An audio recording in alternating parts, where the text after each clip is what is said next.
Bismillahirrahmanirrahim. Assalamualaikum warahmatullahi wabarakatuh. Waalaikumsalam. Kembali lagi bersama saya dan bersama kami semua di Wilison UI Tabayun. Masih bersama saya Najib Mukhtar sebagai host, dan hari ini kita masih bersama dengan Ustadz Zulfikar Gana Priyangga. Dan di episode kali ini kita akan membahas seputar sedekah dan juga zakat, Ustadz. Kalau sebelumnya kan kita membahas tentang zakat fitrah, ya kan? Karena kita ingin sedikit lagi menghadapi zakat fitrah tersebut. Adapun untuk kali ini kita juga membahas tentang sedekah dan berzakat, tetapi yang kita bahas adalah keutamaannya, Ustadz. Oke. Ya, keutamaannya agar teman-teman semua yang di rumah tercerahkan. Kami sangat butuh ilmu dan juga pencerahan dari antum. Ya, nah, salah satunya adalah kalau di bulan puasa kita berbagi takjil atau memberikan takjil kepada orang sedang berpuasa, kita mendapatkan pahala yang sama ya dari orang berpuasa itu. Nah, bagaimana kalau kita sedekahnya dalam bentuk lain, bukan dalam bentuk takjil, tapi bukan saat berbuka puasa, Ustaz? Maksudnya sedekahnya uang, sedekahnya gitu ya? Uang gitu, atau jasa, membantu orang, gitu. Maka yang mereka dapatkan tetap pahala dari Allah Subhanahu Wa Taala. Gitu. Apalagi dilakukan pada saat bulan puasa, yang dimana seluruh amalan ibadah di hari itu, di bulan-bulan itu akan dilipat gandakan olehnya. Ya, jadi afdal juga, sangat dicintai amalan tersebut. Dilipat gandakannya berkali-kali lipat, Sat, ya? Berkali-kali lipat. Apalagi di bulan yang mulia kan? Betul, apalagi pas waktu malam Lailatul Qadar. Ya kan? Ya Allah. Nah, berarti kita seperti beribadah, melakukan kebaikan 1000 bulan. 83 tahun. Itu dia banyak banget. Usia kita nyampe nggak? Nggak akan nyampe. Sampai 83 tahun. Iya. Itu baru misalkan Ramadan tahun ini. Belum kalau Ramadan tahun depan. Iya. Ya kan? Ramadan tahun depannya lagi, kalikan aja tuh 83 tahun. Amal sekali, tak dapat segitu banyak. Itu diantara keistimewaannya umat Rasulullah SAW. Allahumma sholli. Ya. Dan tidak ada di umat-umat lainnya ya? Nggak ada. Cuma di umat mereka melakukan Muhammad kebaikan sekali, pahalanya cuma 1. Iya. Ya kan? Kalau kita melakukan kebaikan sekali, pahalanya bisa berlipat-lipat ganda. Iya. Bisa sampai 10 bahkan sampai 700 kali lipat. Iya. Apalagi kalau bulan Ramadan bisa sampai tak terhingga. Apalagi dapat malam Lailatul Qadar. Terus dia dapatnya itu pada saat ibadah di Masjidil Haram. Masya Allah, tabarakallah. Nikmat mati besar pahalanya itu. Makanya kan a'maru ummati ma baina sitina wa sab'in wa man yatajawaz dzalika illa qalil. Usia umat-umatku itu cuma di antara 60 sampai 70 aja. Kalau lebih dari itu ada tapi sedikit. Iya, nggak banyak ya. Iya. Masya Allah. Nah, ada nggak perbedaan antara sedekah dan zakat? Ada. Kalau sedekah itu lebih umum ya. Sedekah lebih umum? Lebih umum konteksnya. Sementara kalau zakat itu lebih khusus lagi. Jadi, kullu ma'rufin shadaqah. Segala sesuatu kebaikan itu ya sedekah. Bisa kebaikan yang baik itu kita keluarkan dari harta kita, atau dari tenaga kita, dari pikiran kita, itu sampai senyum aja kan itu sedekah. Tabassumuka fi wajhi akhika shadaqah. Itu sampai senyum. Nah, sementara zakat itu lebih detail lagi pengaturannya. Lebih dikhususkan lagi. Ya kan? Oleh karena itu zakat kita mengenal nisab. Berapa gram emas yang harus kita keluarkan batasnya. Batasnya berapa gram emas. Kemudian ada haul, berapa lama. Ya seperti itu. Maka zakat ini lebih khusus lagi. Zakat itu dia terbatas pada harta saja atau ada zakat yang lain? Harta saja. Harta saja ya? Harta yang dia dapatkan. Memang hasil zakat yang itu, dia dapatkan dari harta. Berarti memang zakat itulah ibadah harta. Ya. Terkhusus untuk harta saja. Ya. Jenis harta apapun atau memang harus uang atau ada yang lain? Ya, ada ternak, Ya kan? Ada emas, ada perak, ada penghasilan, berapa rupiah yang kita dapatkan selama setahun itu.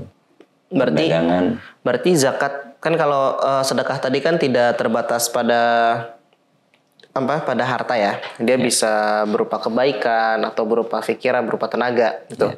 Ataupun jasa. Nah, sedangkan kalau zakat ini dia memang benar-benar hanya terbatas pada materi saja. Betul. Nah, kalau materinya yang dia miliki itu adalah materi haram, Ustaz. Apakah mau dizakati? Iya, gimana? Gimana kita mau zakat pakai barang haram gitu? Mau sedekah pakai barang haram? Enggak lah. Jangan dicampur adukan antara kebaikan dan kebatilan. Nggak bisa, nggak akan menyatu itu. Nggak ada, abu-abu itu nggak ada. Kayak apapun koruptor berarti mereka nggak wajib zakat? Bukan nggak wajib zakat. Wajib dia keluarkan zakatnya dengan harta yang dia punya. Ya harta bersih ya. Ya kan? Apalagi nauzubillah, gue mau niatan zakat biar lebih banyak tapi caranya korupsi. Itu bukan maling itu begitu. Maling. Iya kan banyak kan kayak gitu orang ya dia pengen zakat atau pengen sedekah tapi dia nggak punya uang nih, akhirnya dia mencuri. Makanya innamal a'malu binniyat, segala amalan itu diukur dari niatnya. Ada orang saat ya dia punya penghasilan tapi penghasilannya terbatas, tidak sampai nisab. Ya kan nggak sampai nisab tapi udah 1 haul ya sudah 1 tahun. Nah orang yang seperti ini apakah dia wajib berzakat? Enggak, kalau belum sampai nisab enggak. Nisab itu kan 85 gram emas. Nah, ketika belum sampai di situ nisabnya, berarti dia belum diwajibkan untuk berzakat. Atau misalkan pendapatannya sudah 85 gram emas. Tapi dia punya kebutuhan-kebutuhan. Nah, misalkan nih harga 1 gram emas itu 1 juta. Dia masih banyak sekali kebutuhan-kebutuhan. Contoh, bayar kontrakan, cicilan, sekolah, beli bahan makanan pokok, menghidupi diri sendiri dan lain sebagainya. Nggak sampai di 85 juta, ya sudah. Tidak perlu untuk membayar zakat. Oh, berarti bayar zakat itu kalau ada uang berlebih yang nggak kepake. Ya. Berarti kalau dia punya penghasilan sampai 85 juta, akan tapi masih banyak kebutuhan yang harus dia keluarkan. Dipotong dulu. Iya, dipotong dulu dengan kebutuhannya. Sisanya berapa? Sampai nggak ke nisab? Kalau sisanya sampai ke nisab, maka dia wajib berzakat. Iya. Berarti nggak semua orang itu wajib berzakat, tapi semua orang harus bersedekah. Nggak harus juga. Sedekah kan nggak diwajibkan juga bersedekah. Iya sih. Tapi kan itu juga syariat ya. Iya. Karena kalau bersedekah lebih baik, nggak bersedekah ya pelit. Iya. Jadi dalam menetapkan hukum itu, dalam memberikan perintah kepada kita, Allah itu tidak membebani kecuali yang kita mampu, gitu. Jadi ketika nggak sampai nisab, belum pas untuk membayar zakat, tidak perlu dibayarkan, nggak apa-apa kan? Oke. Zakat pun Allah nggak maksa, sedekah pun Allah nggak maksa. Kalau mau sedekah silahkan sedekah, enggak ya udah. Kalau kamu sedekah, maka nanti hartamu akan aku lipatkan. Tapi kalau nggak sedekah, ya saya nggak pernah yang penting jangan sampai menjadi orang-orang yang bakhil. Siapa saja yang berhak menerima zakat, Ustaz? Ada 8 asnaf. Ada 8 asnaf. Fakir, miskin, fisabilillah, ibnu sabil, gharim, riqab, kemudian mu'allaf dan amil. Apa sih? Terus perbedaan antara fakir sama miskin apa? Bagaimana cara kita membedakan antara keduanya? Fakir itu dia tidak bisa mencukupi kebutuhan hidupnya dan tidak memiliki pekerjaan. Ya. Oh, itu fakir. Ya, jadi nggak punya pekerjaan dan juga tidak bisa mencukupi kebutuhan hidupnya. Ya. Miskin, dia nggak bisa mencukupi kebutuhan, tapi dia punya pekerjaan. Oke. Itu adalah orang-orang yang berhak menerima zakat. Ya. Berarti selain itu tidak boleh menerima zakat. Berarti selain itu kan orang kaya, udah. Kalau nggak fakir miskin ya kaya dong. Iya nggak? Iya. Nggak, tadi kan ada 8 golongan tuh, Zat. Iya. Ya kan? Di antaranya ya banyak lah tadi antum sebutkan. Di antaranya kan ada apa contohnya misalkan amil. Iya. Ya. Amil itu apakah Amil. dia harus kaya atau harus miskin? Kayak amil itu. Amil itu ukurannya bukan kaya atau miskinnya. Nah, gimana? Amil itu ukurannya adalah profesionalisme dia bekerja. Oh, amil itu tolak ukurnya profesionalisme. Yes. Berarti amil itu mau dia kaya, mau dia nggak kaya. Iya, kalau dia kerjaannya ngurusin zakat ya dia boleh untuk mendapatkan sekian persentase, sedikit lah dari zakat. Oh. Gitu, Pak. Iya. Jangan semuanya buat amil. Jangan semuanya buat amil, enggak. Jangan. Kasihan orang fakir miskin nanti. Fakir miskin. Nah, kalau sedekah berarti siapapun boleh menerimanya. Sedekah? Semua boleh. Kita boleh. sedekah kepada siapapun boleh. Boleh. Sedekah sama orang yang lebih kuat finansialnya dari kita, boleh. Kalau sedekah kepada non-muslim boleh nggak? Boleh juga. Boleh juga. Boleh juga. Nah, kalau sedekah. Kalau zakat non-muslim, saya pernah mendengar salah satu pakar ahli zakat. Ya. Apa beliau menyampaikan, kita boleh loh mengeluarkan zakat kepada orang yang non-muslim. Tetapi tetap ya diutamakan adalah orang-orang mustahik yang muslim ya. Oke. Nah, kenapa kita diperbolehkan? Ya. Itu adalah bentuk upaya supaya orang-orang yang dia benci terhadap Islam itu kembali tersadar atas kebaikan-kebaikan dan nilai-nilai ajaran yang baik dari Islam. Itu namanya mu'allafatu qulubuhum. Mu'allafatu qulubuhum. Ya. Supaya hatinya itu condong kepada agama kita. Nah, kan zakat itu seringkali disebut sebagai solusi untuk mengurangi kemiskinan, ya. Nah, sejauh mana kita bisa membuktikan ya hal ini dalam kehidupan nyata di Indonesia bahwa zakat itu bisa mengurangi kemiskinan? Bisa banget. Bisa banget. Gimana, Seth? Kebayang nggak berapa sih potensi zakat kita di Indonesia selama setahun? Belum tahu, nggak kebayang saya. Berapa itu? 327 atau 372 triliun. Masya Allah, banyak banget, Seth. Artinya, zakat potensi sebanyak itu kan kalau harta zakat harus habis selama 1 tahun. Harus dihabiskan, betul. Ya kan? Harus dihabiskan. Nah, dengan uang segede itu, masih ada nggak kira-kira orang-orang yang mesti jalan? Orang-orang miskin? Nggak ada sih. Orang-orang putus sekolah? Nggak ada sih. Ya kan? Karena dengan uang sebanyak itu, kita udah bisa bangun kota. So. Iya. Nah, lagi. Kebetulan saya di Aziz As-Salam Fil Alamin, ASFA. ASFA itu dalam kinerjanya antara tahun 2022 sampai tahun 2024 kurang lebih itu 2.000-an orang yang sudah mendapatkan beasiswa. Masya Allah. Ya. Baik di dalam maupun di luar negeri. Itu mereka nanti kembali ke lembaga masing-masing, ke daerah masing-masing. Dia harus mengabdikan dirinya dengan ilmu yang sudah mereka dapatkan. Membuka lapangan pekerjaan di tempat-tempat itu tadi.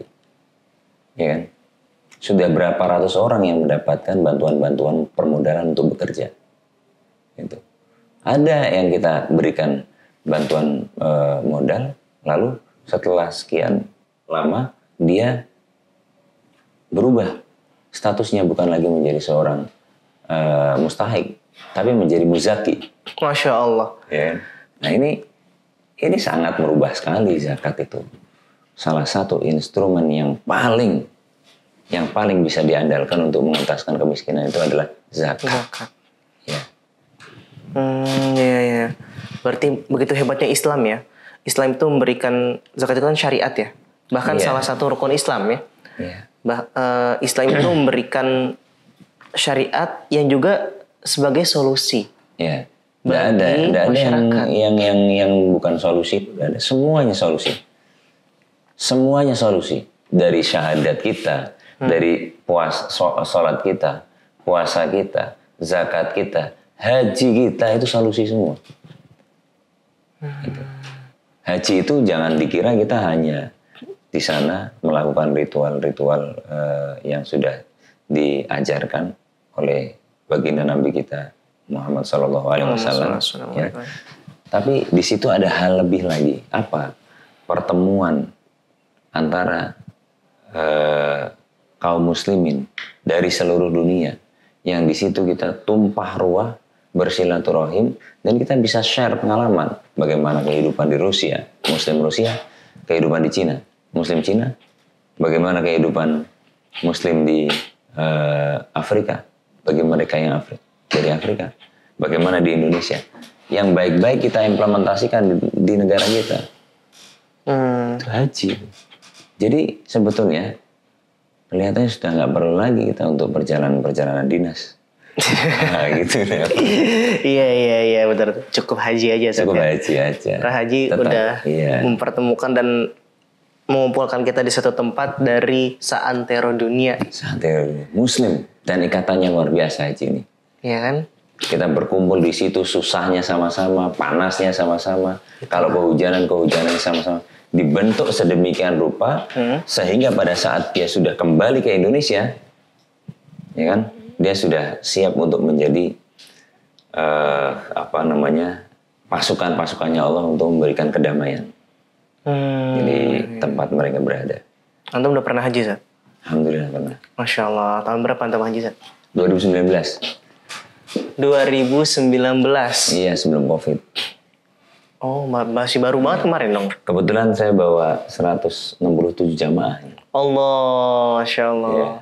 Yeah. Oh, antum sebagai pembimbing. Pembimbing waktu itu. Masya Allah, antum bukan hanya sebagai seorang yang melaksanakan haji, tapi membimbing orang-orang yang sedang berhaji. Iya. 2 kali lipat pahalanya. Enggak, 167 dong.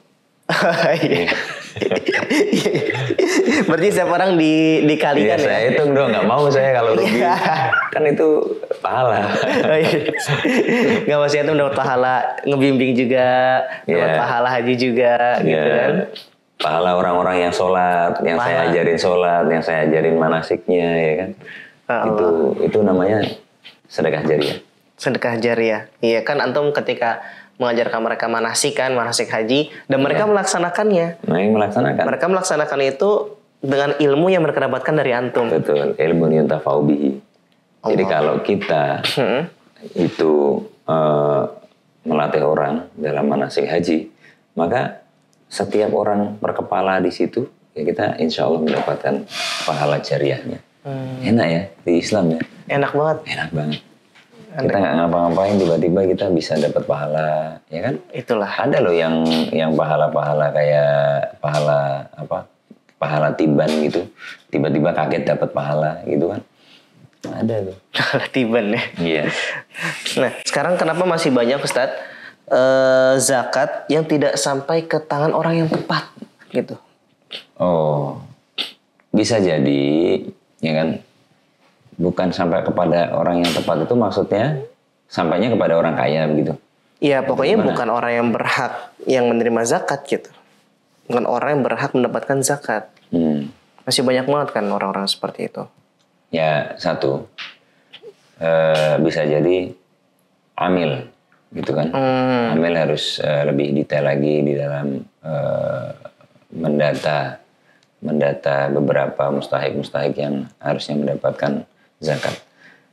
Tapi memang itu salah satu hal yang sulit, ya kan, pendataan mustahik ini. Apalagi yang mereka ini tinggalnya ada yang di pelosok-pelosok, di gunung-gunung tinggi, ya, kemudian di kampung-kampung dan lain sebagainya. Ya kan? Itu amil, harus memiliki database. Dan yang kedua, barangkali kalau nggak sampai kepada mustahik, itu zakat kita saat ini yang terkumpul berapa? Ya kan? Kemudian berapa jumlah fakir miskin yang ada di Indonesia? Oke. Gitu. Maka itu juga perlu untuk diperhatikan. Artinya apa? Seluruh elemen dan seluruh kaum muslimin yang ada di Indonesia harusnya lebih bersemangat lagi untuk berzakat.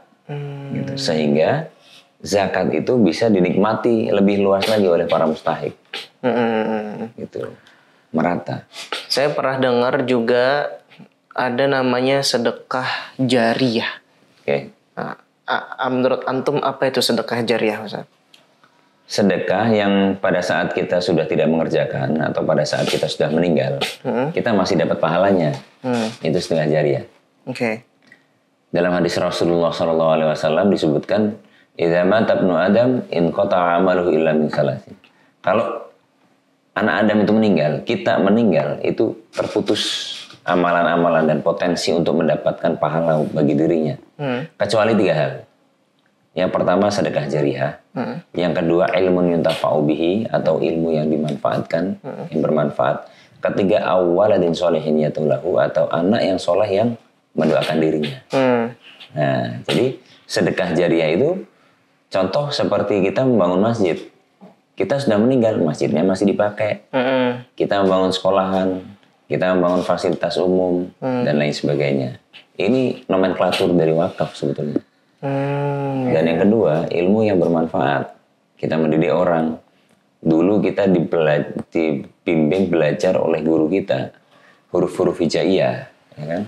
Tapi guru kita saat ini sudah meninggal. Sampai sekarang kita masih membaca Al-Fatihah, masih membaca ayat-ayat Quran, masih membaca doa-doa di dalam sholat kita. Beliau mendapatkan pahala. Masya Allah. Berarti orang yang buat Iqra pahalanya banyak banget dong. Masya Allah. Masya Allah. Itu luar biasa itu. Sekarang kan banyak kan orang yang menggunakan Iqra. Dari baca Iqra dia bisa baca Al-Quran. Luar biasa itu. Sampai besar pun sampai mati dia masih baca Al-Quran. Nah, dari mana aja Zat potensi zakat itu bisa dicapai? Banyak. Dari personal ya. Personal. Orang-orang yang sudah sewajibnya dirinya membayar zakat.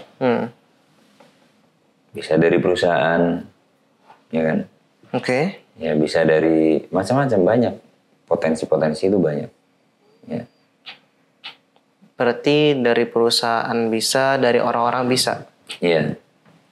Kalau orang kaya tapi dia non muslim berarti nggak bisa zakat dong? Iya, tidak berzakat. Dia kaya tapi dia non muslim, Ustaz. Ya. Itu kembali kepada agamanya. Apakah agamanya itu mensyariatkan hal serupa dengan nomenklatur berbeda?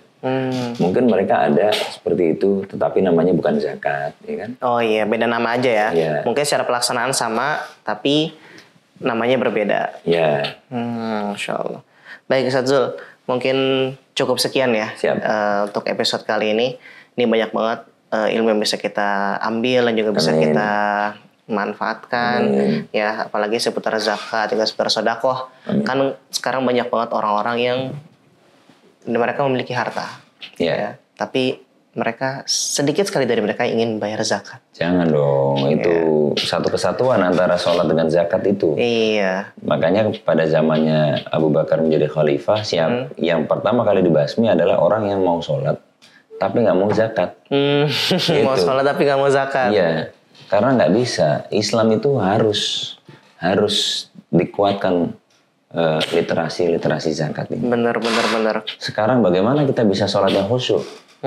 Sedangkan anak kita belum sekolah, ya kan? Tapi kalau ada zakat, ada dana di situ untuk membantu support mereka. Menjadi fisabilillah. Betul. Maka zakat ini harus dikelola dengan baik, literasinya harus ditingkatkan, dan tidak boleh kaum muslimin itu memisahkan antara zakat dan sholat. Oke. Baik, Sazul, terima kasih banget atas ilmunya. Ya, kami sangat tercerahkan dengan ilmu dan juga pengetahuan yang antum sharing kepada kita semua di episode kali ini. Untuk teman-teman di rumah yang ingin bertanya seputar Ramadan dan juga seputar zakat, bisa tulis di kolom komentar ataupun bisa nge-DM langsung di Instagramnya Thawaf TV. Ya, mungkin cukup sekian Ustaz Zul ya untuk episode kali ini. Saya Najib Mukhtar izin pamit undur diri. Wa akhiran aqulu lakum wassalamualaikum warahmatullahi wabarakatuh. Waalaikumsalam warahmatullahi wabarakatuh.